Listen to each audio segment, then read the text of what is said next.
empowering specifically young people to understand their rights in the intimate places, to own their rights in their intimate relationships, and to shed the shame that we have gifted them through our own distorted thinking about these most intimate of relationships that should be loving, should be dignifying, and should be honouring, but so often are places of denigration, of exploitation, and of violence.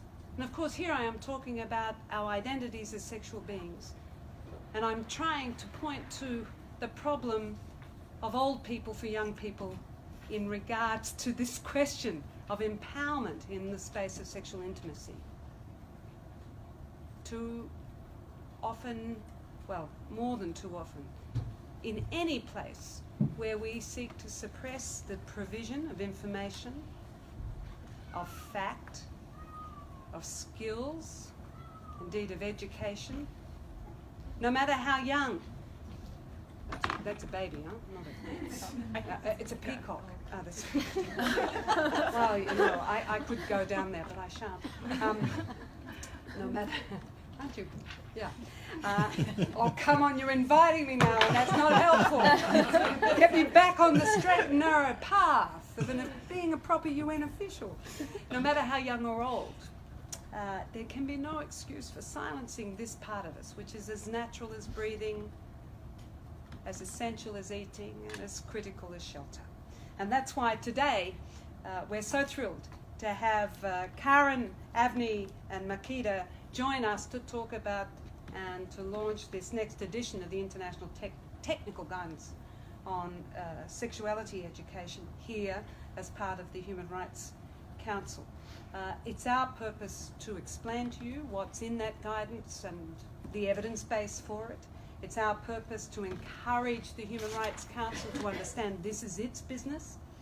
And it's our purpose here ultimately to ensure that young people, children, are empowered with the information and assets that only comprehensive sexuality education can provide. So I'm going to turn to Karin for the first go. Karin is with UNESCO. She is a specialist working on health and education with UNESCO in Paris. And Karin, you've been a fantastic partner for us in this work. It's something that across the UN system a number of agencies have contributed to. We're so thrilled to have UNESCO's leadership, and thank you very much for being with us, and my apologies. Karin, over to you. Thank you. Shall I use this one? Mm-hmm. Thank you very much, Kate, and thank you very much, Sexual Rights Initiative, for inviting me. On behalf of UNESCO, I'm very happy and pleased to be able to present to you what is the technical guidance, really. I have a quick PowerPoint presentation just to walk you through a couple of the sort of technical elements of what it is. Can you hear me well, by the way? Is it fine? Great. Okay, so the International Technical Guidance on Sexuality Education is a technical guidance that is developed by UNESCO in partnership with UNAIDS, UNFPA, UNICEF, UNWomen, and WHO.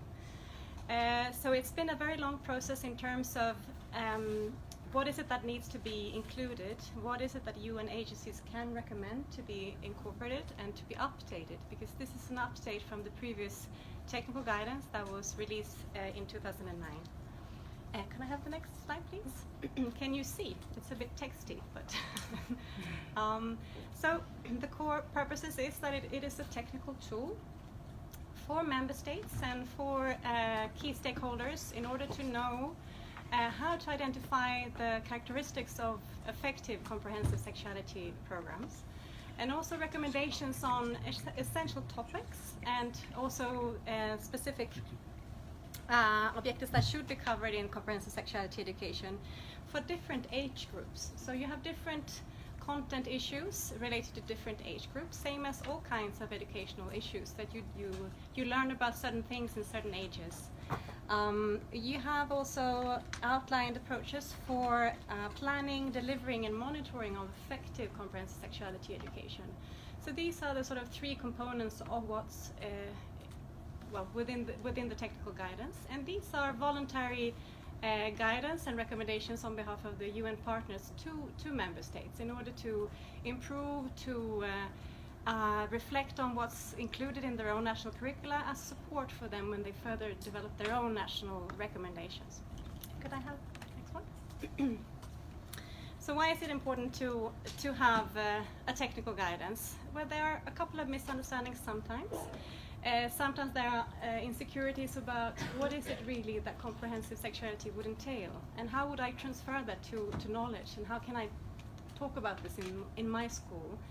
So in order for ministries of education, for teachers, and for other key stakeholders who are working around and in the educational sector, this is a support for them. So it's a technical support to enable national authorities to design comprehensive and relevant curricula and programs in their own countries.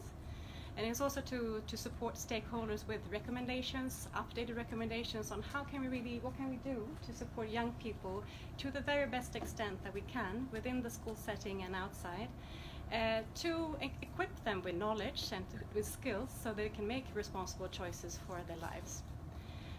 And also to look upon what are the actual misconceptions and myths around comprehensive sexuality education, because there are a couple of concerns sometimes that it's important to address and unpack and to understand what is comprehensive sexuality education in practice. I mentioned to you, thank you, briefly that so who is this guidance directed to?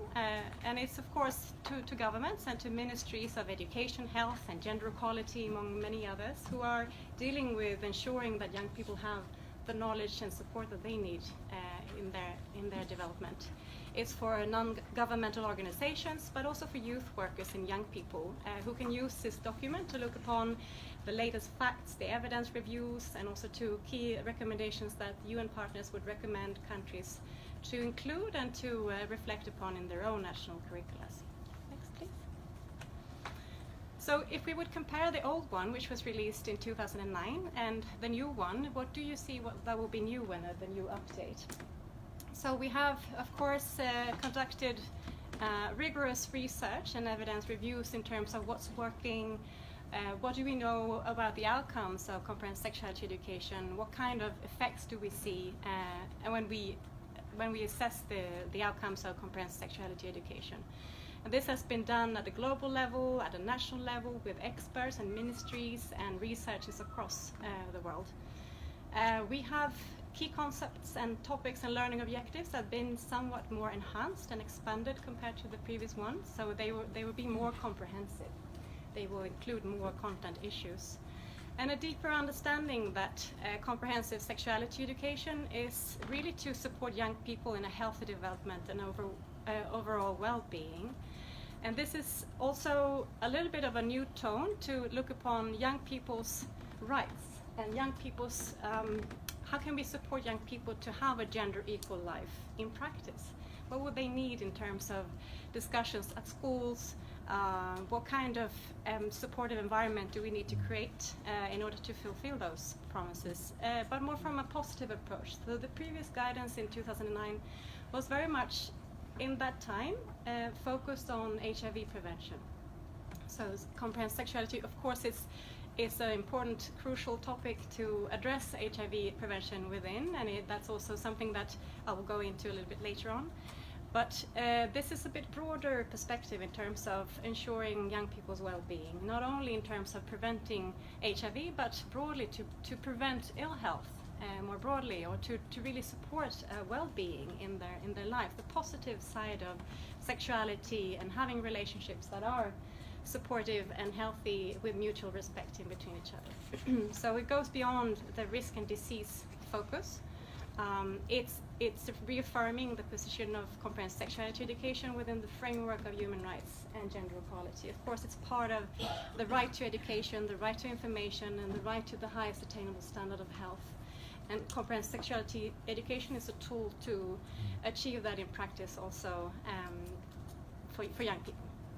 It's also set out in the new context of new global and national and regional commitments when it comes to young people's health and well-being. So you see the symbols of the SDG, the Sustainable Development Goals, for instance. There are couple of them that would be more relevant in terms of achieving the goal for education, for instance, or the goal for gender equality or health, or reduce inequality or achieve peace and inclusive societies.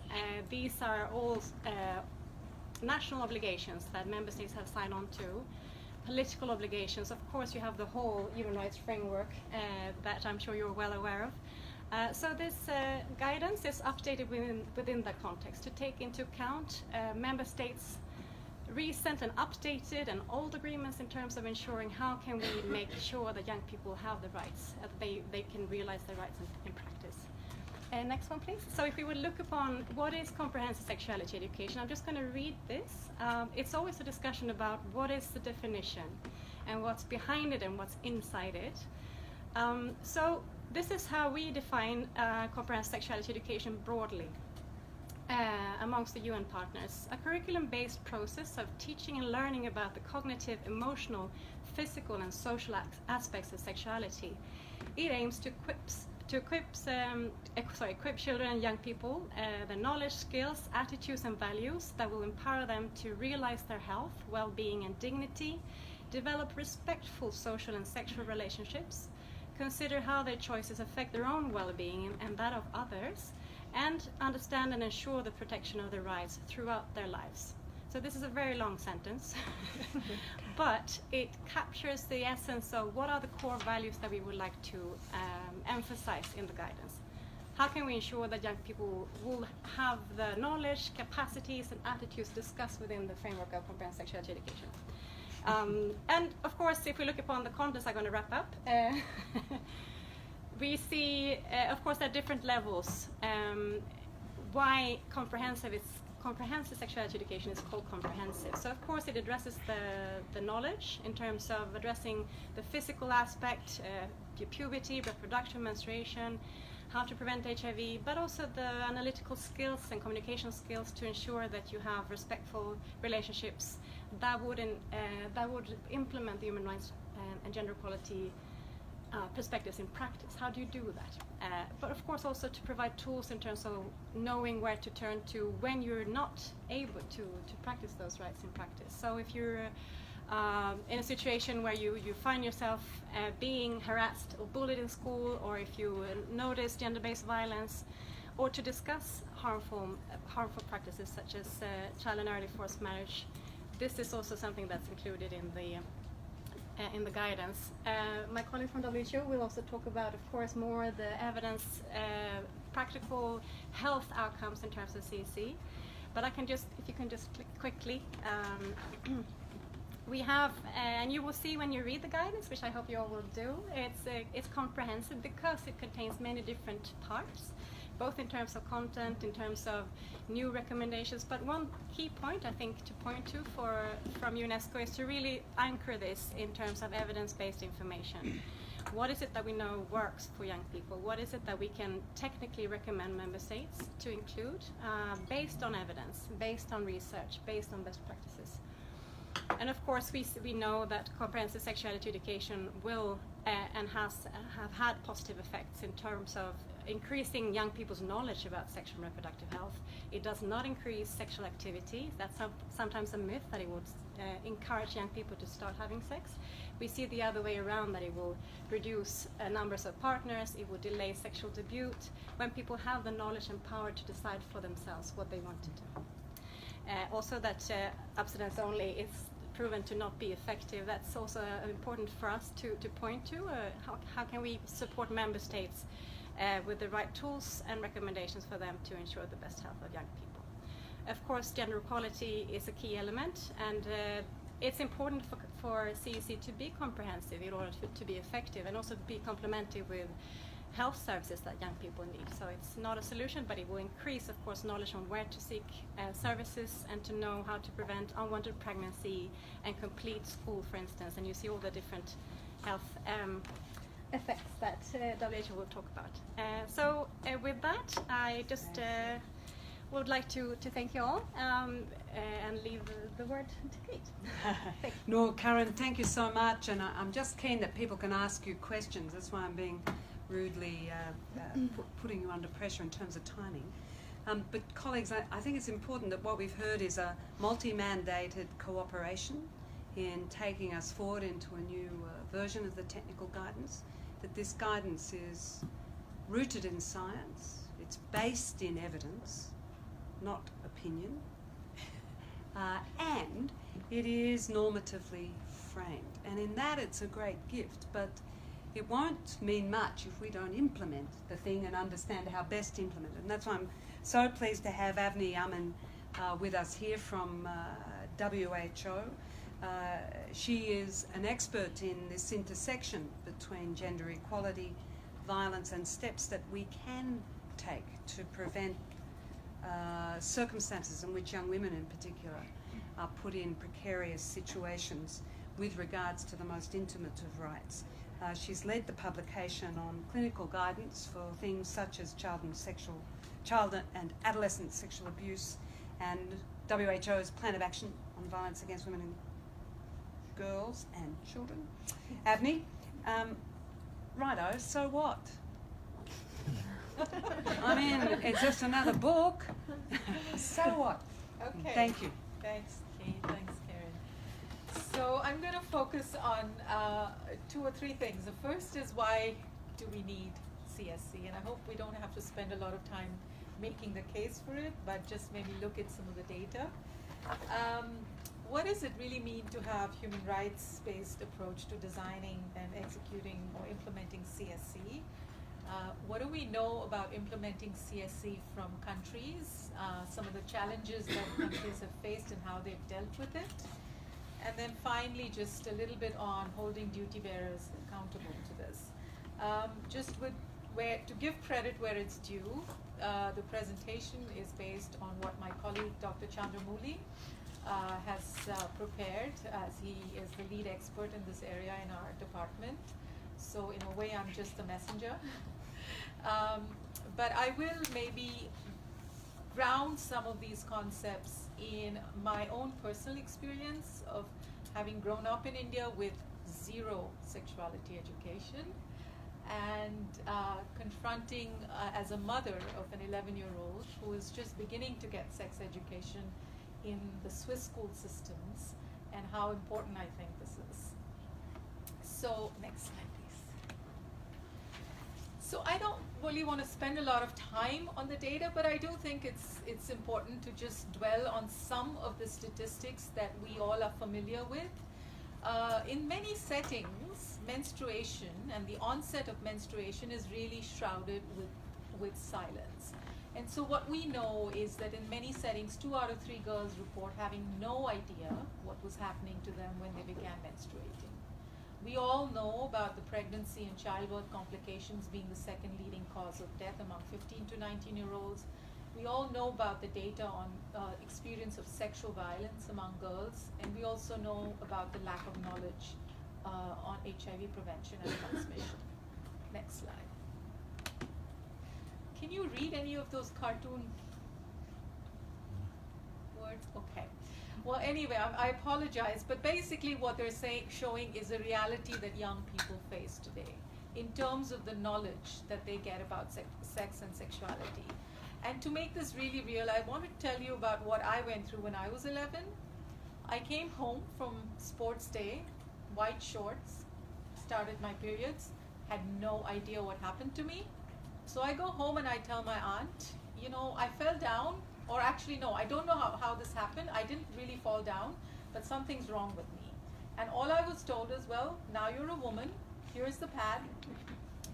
You cannot talk about this with anyone. And basically, you have to sit with your legs crossed all the time. This was the sex education or the menstrual hygiene explanation that I got as an 11-year-old. Okay. There was no discussion about sex or consent or anything to do with reproduction. At home, in school, the only thing I was told is this is how babies are made, but you cannot have sex until you get married. So this was 1980s. I'm not sure things have changed that much for kids in schools in India, maybe in some schools, but probably not that much beyond what I knew. So I was pretty determined that this is not going to be what my daughters face, right? So what does it mean then to think about what girls and children and boys should be learning about sex education today from a rights-based framework? And I'm so glad that Karin introduced the new technical guidance and highlighted the emphasis on a rights-based approach to sexuality education. Next slide, please. And some of the concepts that are articulated in much more detail in this new technical guidance really have to do with the importance of a positive approach to sexuality, the importance of promoting gender equality, the critical thinking skills that young people need to have, the importance of developing the skills to be assertive, negotiate, and communicate their needs, and for empowerment of young people to take responsibility for their own decisions and behavior. So this is what is in the guidance, but again, to ground it in a very real way with what my daughter is learning in school, in the Swiss school system today. So at age 8, parents were invited to have a conversation that the children were going to be taught about sex education. It's called l'histoire de la vie. And we were told what they're going to be taught. And what was important in that was that they were going to be taught from a very young age about consent. My body is mine and nobody touches it without my permission. And likewise, I don't touch anyone without their permission. And then of course, how babies are made and you know, the usual stuff about sex and reproduction, they are beginning to start learning. And so they encourage parents to talk about it with their kids. So my daughter comes home one day and says, you know, I know how babies are made. And I said, oh, okay, let's hear about it. And she said, well, the boy's sperm goes into the girl's egg, and then things multiply, and the baby, voila, comes out of the Virginia. Virginia. So this is what they're learning, which I have to say I'm very happy. As a mother, I know she's getting the right information at the right time to make the right choices and the right decisions as she gets older. So moving then from the personal to the political, next slide please. What do we know about how countries are struggling to deliver CSC at scale and with quality and equity? Next. And what we're learning from examples such as Pakistan, Nigeria, Zambia, Estonia is the importance of 5 things. One is the importance of placing CSC on the national agenda, the importance of planning for scale up from the very beginning, the importance of managing scaling up of CSC effectively and efficiently, building support and anticipating backlash, and safeguarding sustainability. And I'm not going to cover all 5 points, but just a couple of points. Next. So let's take the case of Nigeria and how it placed CSC on the national agenda. Next. So what Nigeria did over a period of 8 years was persistent and strategic advocacy, where the NGOs first demonstrated the feasibility and usefulness of sexuality education. They then made a national coalition to advocate for a national policy and strategy on sexuality education. They formed a coalition that worked with both internal and external change agents to contribute to the development of a policy and a scale-up plan. So this is what took them 8 years, but again, this is sometimes how long it takes to get this on the national scale. I'm done, almost. No. Next slide, please. Then there is a case of Pakistan, which faced a lot of resistance while implementing the scaling up of sexuality education. And this is an NGO, Ahang, with the Rutgers NGO, where what they had to do was strategically build community support, choosing which issues to address, making sure that the sensitive content was vetted, and then actively reaching out to explain what they were doing. Of course, they encountered backlash from the political parties. So they then went into they retreated for a couple of years, but they didn't just say, okay, this is it, stop. What they did was they planned to counter the backlash by using supportive media persons as intermediaries, arranging for journalists to go to school to tell positive stories of how and what children were learning, and then organizing information sharing and discussions. And then they came back a few years later and were able to move forward in a much more productive way. Next. So I'm just going to end with this idea that we are now at a stage where we have the tools, we have political commitment in some quarters. This is a quote from the Ministers of Education and Health from 20 countries in East and Southern Africa, and we have the SDGs. And so we have no more excuse. We just need to move ahead. Thank you. Fantastic. Thank you so much, Avni, and I think on behalf of everybody, we want to thank your daughter, too, for the clarity with which that she has provided us all about the important role that Virginia plays in comprehensive sexuality education. Fantastic, and we deeply appreciate WHO's persistence through you and through Chandramuli and his leadership for insisting that ministries of health around the world engage with these things and are brave and forthright as they do so. Which leads me to Makeda. Makeda Zook. Oh, there's an A. God, Makeda Zook. I'm so sorry, Makeda, you'll introduce yourself far better than me, but you are from Action Canada for Sexual Health and Rights. You've been involved in creating and delivering something called Beyond the Basics. It's a lived example of what we're talking about. Welcome to Geneva. Great to have you with us. Please, the floor is yours. Thank you. Thank you, Kate. And it's an honor to be on this panel with my colleagues from the WHO and UNESCO. So I'm going to talk about the Canadian context and what Action Canada is doing to support the implementation of comprehensive sexuality education. So in Canada, we have progressive legal frameworks that enshrine and protect human rights at both national and provincial levels. However, even with these progressive legal frameworks, we still struggle with STI rates, sexual and gender-based violence, cyberbullying, and other forms of online harassment, and health services that don't always adequately address the needs of young people. So we know that overall health and well-being cannot be separated from sexual health and well-being. We also know that CSE, when effectively delivered and supported by policy and legal frameworks, has the potential to build skills that will be relevant to youth for the rest of their lives. So CSE is one crucial piece of a coordinated approach to prevent negative health outcomes. Yet despite the evidence supporting it, the implementation of CSE in Canada is often uneven. In some areas it's very out of date and sometimes non-existent. So part of these challenges stem from the fact that there are no national accountability mechanisms to assure that CSE curriculum content, delivery, and teacher training happening at the provincial level meets either national or international best practices and standards, as outlined in documents like the UNESCO guidelines and the Canadian Sexual Health Education guidelines, which are currently in the process of being updated. Another challenge is that for folks that know Canada even a little bit, the physical geography is quite vast, with population being concentrated in major city centers, which also happen to be the economic hubs of the country. And there tends to be a concentration of services and resources within these urban centers, including access to specialized teacher trainings that are necessary for effective implementation of CSE. So for instance, in some of the more under-resourced provinces and territories, CSE becomes less of a priority in terms of teacher training than, say, subjects like math or science.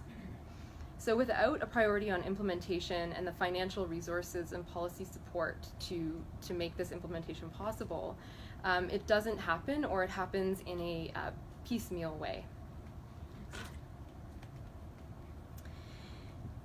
So what can we do to address some of these challenges? And what does Action Canada do specifically to address these challenges? Multi-pronged approaches that help create change at both the individual and structural levels are needed. So as an organization, Action Canada targets both of these levels to leverage opportunities to improve health outcomes for marginalized populations, including youth. So it's important to have both structural and individual level strategies, because structural and policy change can be slow in how it filters down to the people whose lives it's meant to affect. And so Action Canada not only focuses on engaging governments and policy leaders, but has also created resources meant to support sexual health educators on the ground and in practice. So one of these resources that we've created, and our sort of main resource, is called Beyond the Basics. And I wish we had copies here today to show you all, but unfortunately my bag has been lost in transit with the copies. So you can come find me. I'll be here for a couple of days if you want to look. We hope that the bag will arrive tomorrow. Just a theory. So Beyond the Basics targets, as I said, individual level change by building educators' capacity to effectively deliver CSE within classrooms.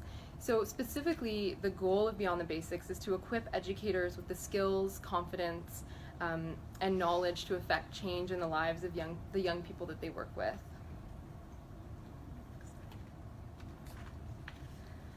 So this is the third edition of Beyond the Basics that we've produced, and with the third edition we saw a need to provide updated information that spoke to the context of young people's lives at this particular moment in time. So we wish to be responsive and dynamic in the face of evidence showing what impactful CSE curricula looks like and what studies are telling us about those receiving and teaching sex ed. So, for instance, research shows that young people want to learn the skills to engage in and maintain healthy, satisfying, mutually respectful relationships. And we also know from studies done that young people want sex ed that is LGBTQI inclusive. And in addition to this, we also know that educators are nervous and hesitant to teach these very topics that young people want to learn about, and they cite lack of knowledge, skills, confidence, and comfort in being able to deliver this information. We also recognize that with advances in digital and communication technologies, young people have access to more information than previous generations, and they're digesting it at a much faster pace, but don't necessarily inherently have the skill set to critically reflect on and make decisions about what they're seeing and how they're engaging online. We also wanted a resource that reflected advances made in the social discourse within Canada and elsewhere on gendered and sexual violence and on the challenging of gender norms and creating cultures of consent and challenging misogyny, challenging gender-based degradation, that kind of thing. So finally, while previous editions of Beyond the Basics did address some of the unique needs of LGBTQ young folks, it did not integrate this information in a holistic way.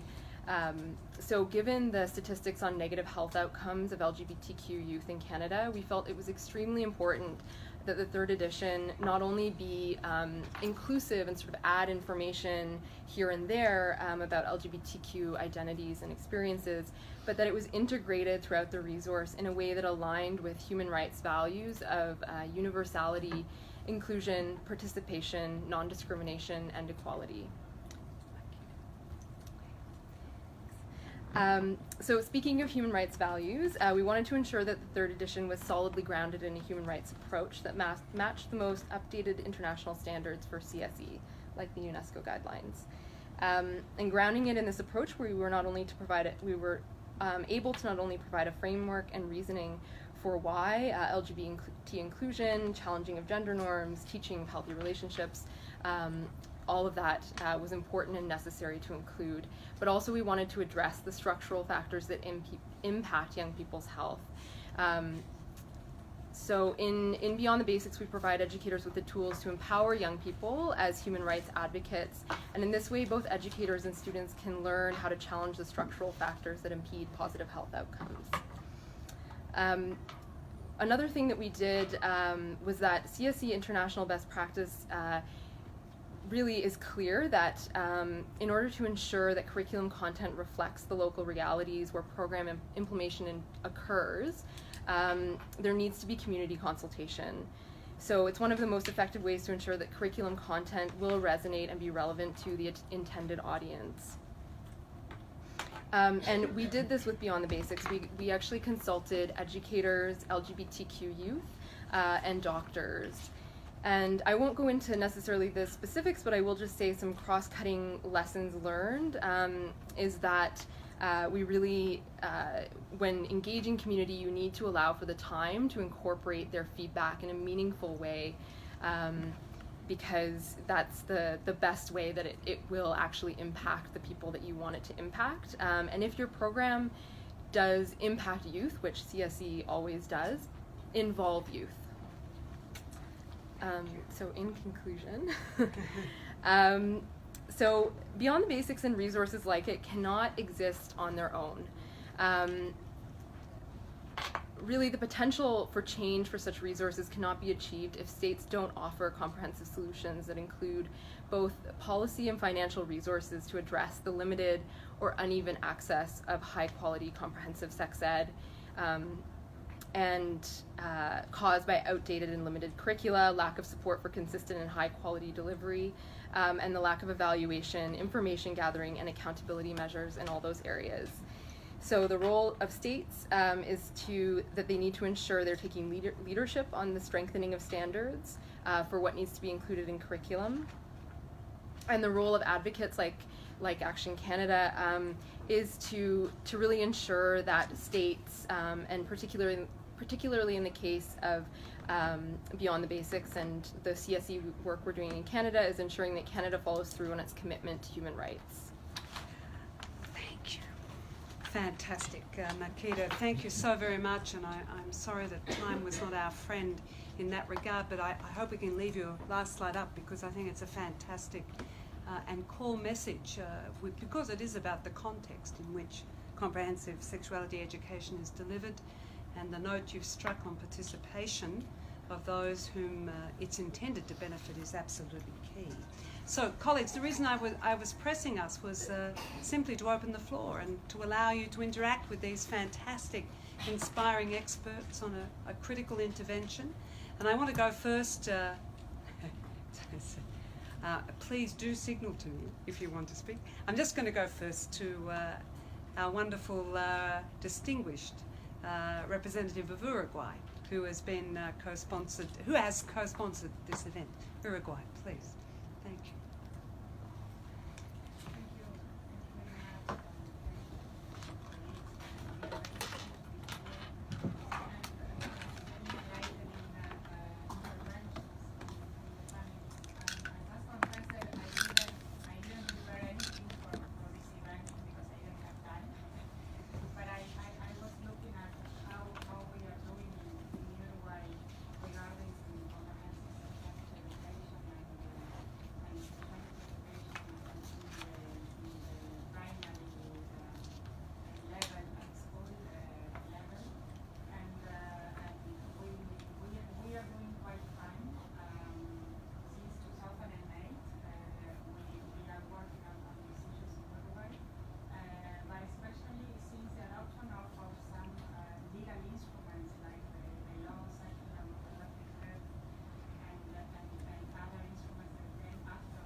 where they can access very friendly information, where they can go to seek for help or information. So this is a way also, I think that we have to make good use of technology in order to give the opportunity to children to access this information, not only through the formal system, but also through other kinds of means. And we are also very happy because we have recently, in December last year, adopted a new law, a very comprehensive law on violence against women based on gender violence, and that has also a lot of articles dedicated to children and adolescents. And it's very comprehensive law that try to give some hints on how public policies in all the fields have to deal with the Thank issue you. of violence. And so we believe that hopefully we will be in a better situation in a couple of years. Thank you so very much, including for the generous support of this event and for the leadership and example that Uruguay is setting. It's fantastic. So I just want to get some more voices around the table. Please introduce yourself. Thank you, ma'am. Thank you. My name is Andrea Parra. I'm Advocacy Director at CREA. I'm speaking on behalf of the Sexual Rights Initiative. And I wanted to highlight a specific, the need for comprehensive sexuality education with a disability rights perspective. In particular, four concrete points are that people with disabilities face particular harmful practices related to sexuality that should be accounted for in the mainstream narrative about what those harmful practices are, including forced and coerced sterilization and contraception, delay of menstruation and surgeries to facilitate handling, quote unquote, of people with disabilities. And the other thing is that information is not made accessible for people with disabilities, and we hope that the technical guide is translated into accessible formats for people with disabilities. The other point that I want to make that is crucial is that people with disabilities are systematically excluded from formal education systems, and although general education laws usually mandate the formal education system to include sexuality education, many people with disabilities live in facilities and institutions to which those laws do not apply, and therefore they don't access this kind of information. And finally, just to highlight that the stereotypes and stigma about sexuality of people with disabilities result in the systematic denial of comprehensive sexuality education that is tailored to the specific experiences of people with disabilities, and issues like sexual assistance and information about relations and sexuality are structurally denied. Thank you very much, ma'am. Of critical importance. UNFPA, please. Alfonso. Thank you, Kate. No, actually, because precisely we were with CREA side events before we were dealing with this issue, and I think in order to illustrate the magnitude of the issue, it's important to remind ourselves that there are 200 million children with disabilities in the world, and the level of violence that these children are exposed to is enormous. According to the latest data we shared at the event, from 4 to 7 girls with disabilities will experience violence before they reach the age of 18 out of 10, 4 to 8 out of 10, and in the case of boys is 2 to 3 out of 10. No, so definitely all the points that were raised by the colleagues from CREA are very important, and precisely in UNFPA we are working in that direction, also through peer support, from persons with disabilities to persons with disabilities, mindful that out of the school education is fundamental. So we really hope that these materials can be made available in accessible formats for different audiences. The same goes when we talk about out-of-school substance education. This is the area where UNFPA is in particular contributing to the rollout of the guides. The one question I have for the group is for the panelists, which you provide very rich presentations. One thing that we are noticing is how in different countries comprehensive sexuality education is applied with different terminologies. So what's your take on that is noticing that even countries that may not be so keen with the idea at political level are applying some form or some level of sexuality education, I think of the comprehensive out, but some form of with other terminologies. What would be the pros and cons of that approach? Thank you very much, Alfonso. Any other comments or voices from the floor briefly as we conclude? Thank you very much, ma'am. Sorry, my name is Diana. I work with the International LGBTI Association. I just wanted to congratulate you on the guidance. As I work on sexual orientation, gender identity expression, and sex characteristics issues, and as most of you have seen that there has been a crackdown on human rights on this specific issue in the Latin American countries, basically because of sex education, for us it's important to see how these guidance include sexual orientation, gender identity expression, and also sex characteristics, which is very important too. And also because in one part of the guidance I was reading that despite that these might be difficult topics to discuss due to cultural or traditional issues, your recommendation is still to approach them because it's the only way to tackle these issues. And we have seen in countries such as Colombia, Costa Rica, Mexico, Peru, how the issue of including, of having an inclusive sex education,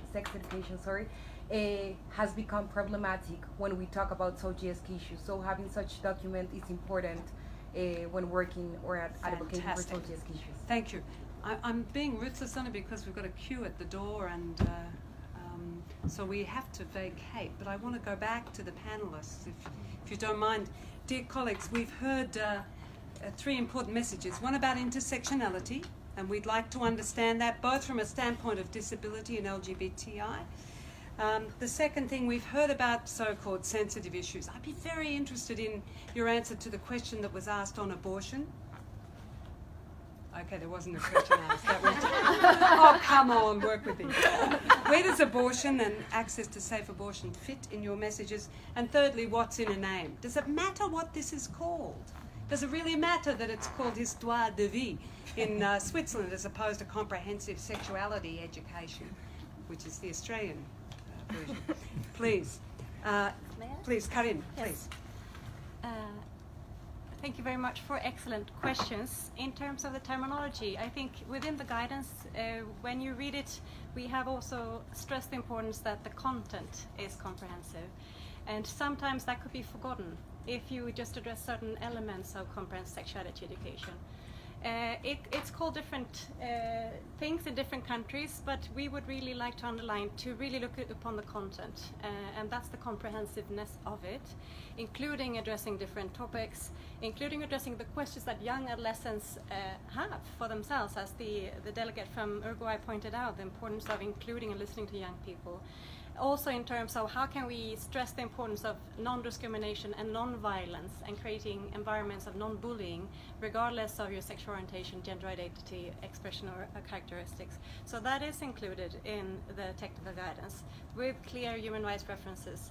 But of course it's always situated in a national context and the way that you talk about it is always different. But we have the clear UN mandate to point to the international agreements, to point to the evidence-based information of what could be supportive, and of course address what young people need answers to and what they face in their everyday life. So that is included. Thank you, Karin. Avni, come on. I'll make your job easy and just say Karin said it all. Oh, No, I'm conscious of the time, but I would agree because with the terminology, just to flag, I think the content is more important and countries have called it different things. Thank you, and Makeda, please. I think that Karin said it all as well. I mean, I'm not. We definitely, in Beyond the Basics, take an intersectional approach, and we also include all pregnancy options. With that's in line with the human rights framework as well, talking about all the options that are available to folks in Canada. So, yeah. Thank you, everyone. I'm sorry that time has not been with us, but thank you for your kind consideration. Please join me in thanking this wonderful panel and the inspirational girls. Thank you. Please know that at the heart of this, it is our duty and our obligation to talk with our children about everything. And when we create silence over issues critical to rights and to dignity, we are on the wrong side of their interests, and certainly in this case on the wrong side of history. We look to your support and your advocacy for this important work. You have the gift of the guidance, the wonder of the example locally, the assurance that it's technically and scientifically sound. On we go to greater promulgation. Thank you very much indeed.